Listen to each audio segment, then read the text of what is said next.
Сапарда жүрген адамга Рамазан айында орозо тутуп tutпоого шарият эрк берген жокоруда айткан аят менен.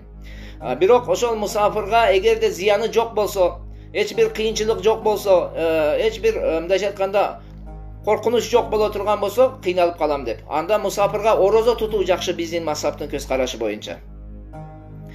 Анткени пайгамбарыбыз саллаллаху алейхи ва салламдан Sahih Muslim'de kelет Abi Said Hudri radıyallahu anh'unun hadisi mıntiп айтат.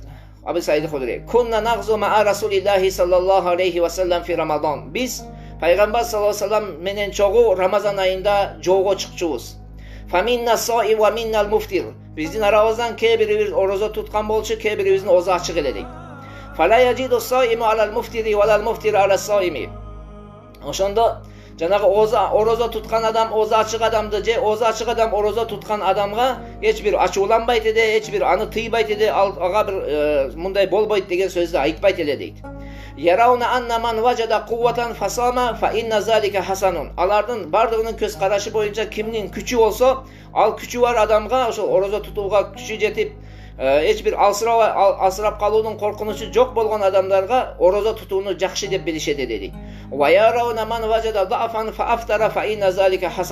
Эми ошолор араларында кимиси алсырап калып оозун ачып алган болсо, ага ошол оозду ачып алууду жакшы деп билишет эле дейт. Мына ошол хадистин негизинде биздин мазхабтын көз карашы боюнча сапарда орозо тутуу эгерде зыяны жок болсо, эч бир кыйынчылыгы жок боло турган болсо, сапардагы адамга оозун ачып алууга шарият уруксат берет.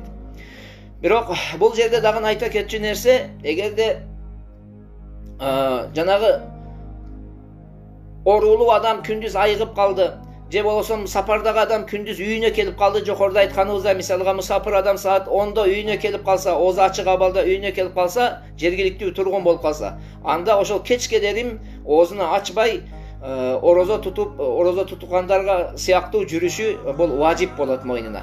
Ошондой эле ооруп калган адам дагы эгерде айыгып кете турган болсо, Аллах Таала шифа берип күндүз, ал дагы кечке дерим орозо тутуучуларга өзүнү салыштырып, эч нерсе жебей ичпей кечке дерим жетишүү анын мойнуна важип болот.